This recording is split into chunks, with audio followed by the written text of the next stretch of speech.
कैसे हैं आप लोग? आई होप आप लोग अच्छे ही होंगे। चलिए आज हम फ्रांस की कथा सुनाने चलते हैं। जरूरी नहीं कि सब लोग आपको समझ पाएं, जरूरी नहीं कि सब लोग आपको समझ पाएं। तराजू सिर्फ वजन बताती है, क्वालिटी नहीं। फ्रांस की क्रांति 1789 में हुआ था। फ्रांस में बुर्बो वंश का शासन था। फ्रांस में राजा जो है निरंकुश था। निरंकुश का मतलब होता है राजा पे कोई अंकुश नहीं, राजा को जो मन में आए वही करेगा। फ्रांस में सबसे पहले लुईस 14वां का शासनकाल से हम स्टार्ट करते हैं। लुईस 14वां था, लुई 15वां था, लुई 16वां था। 18वां था सर। अरे बकलो, लुई 18वां पे चला गया हो। अरे लुई 16वें तक चलो, लुई 16वें तक हम हैं अभी। ठीक है, चलो स्टार्ट करते हैं, चैप्टर पर चलते हैं। लुईस 14वां जो है ये बोला था, मैं ही राज्य हूँ, मेरा राज्य ही शासन है। इसका अर्थ ये हुआ कि जो भी शासनकाल, उसके शासनकाल में जो भी नियम बनाना होता था लुईस 16वां अपने खुद बनाता था। अपने शासन पे अडिग रहता था, वो किसी का बात नहीं सुनता था। और लुईस 14वां बोला था कि मैं ही राज्य हूँ, मेरा वचन ही शासन है। इसका मतलब यह हुआ कि जो लुईस 14वां अपना शासनकाल में बोल दिया, जो नियम लगा दिया, उस पर अडिग रहता था। तो इसका मतलब यही हुआ, लुईस 14वां का शासनकाल जो है 1643 से 1715 तक था। उसके बाद लुई 15वां आया।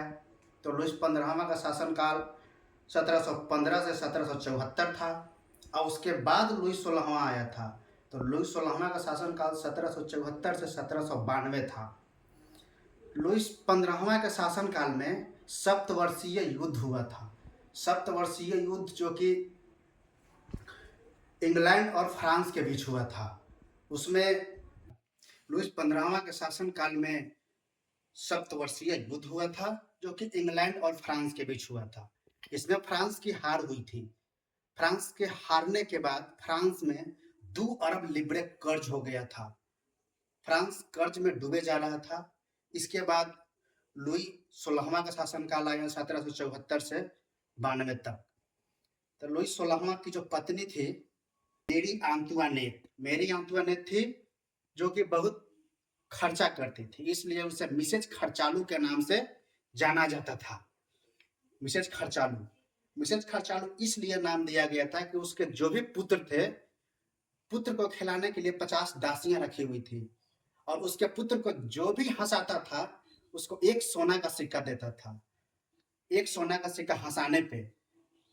फ्रांस ऐसे ही गरीब कर्ज में डूबा हुआ था, और ऊपर से महारानी खर्च करने पर मान नहीं रही थी। तो चला, आप लोगों के पास खर्चालू भी मिसेज खर्चालू होगी, पर आप लोग तो बताएंगे नहीं हमको। बताइएगा और थोड़ा बहुत हम भी सुनेंगे। चलो ठीक है।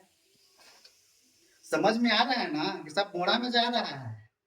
आ रहा है सर। आना चाहिए, नहीं तो झूठ मूठ के बोल देना और सब मोड़ा में चला जाएगा। ना सर, आ रहा है।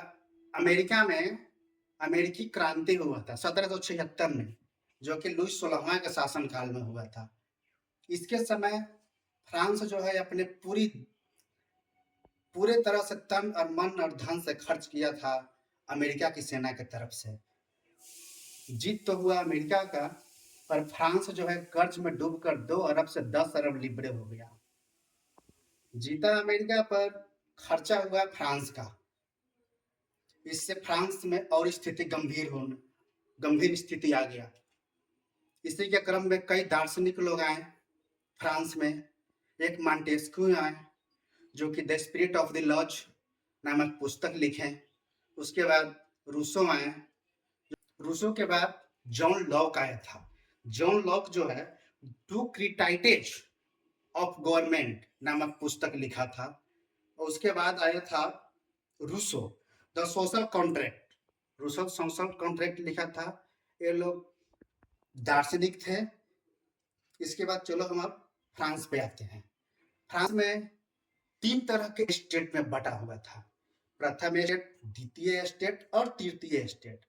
प्रथम स्टेट में पादरी लोग रहते थे, और द्वितीय स्टेट में कुलीन संत, जिसको हम जमींदार लोग को बोला जाता था। इसके बाद तृतीय स्टेट में सर्वसाधारण लोग रहते थे। सर्वसाधारण में गरीब लोग, किसान, टीचर, शिक्षक जो भी है, सभी लोग सर्वसाधारण में आते थे। पादरी हम उनको बोलेंगे जो चर्च में पूजा करवाते थे, चर्च के फादर को बोलेंगे, गॉड को बोलेंगे। सर्वसाधारण जो लोग थे वो करदाता थे, वो टैक्स देते थे। अब कर लेने वाले कौन थे? पादरी थे और कुलीन थे। ये लोग कर लेते थे और कर देने वाले थे सर्वसाधारण लोग। टाइथ नामक कर धार्मिक कर था, जो पादरी लोग सर्वसाधारण से प्रत्यक्ष रूप में वसूलते थे। टाइम नामक कर था, जो कुलीन सामंत वसूली करते थे सर्वसाधारण लोग से ही। यानी हर तरह से सर्वसाधारण मारा जा रहा था फ्रांस में। इसी को लेकर वहां के जनता, वहां के सर्वसाधारण लोग के दिमाग में एक बात सुझा। बस आज का इतना ही। अब नेक्स्ट मिलते हैं फ्रांस की कथा पार्ट 2 में। अच्छा बताओ, आज आटा दिमाग में कि सब बोरे में गया? अरे बोरा में मत जाने दो, थोड़ा दिमाग में भी आटा हो।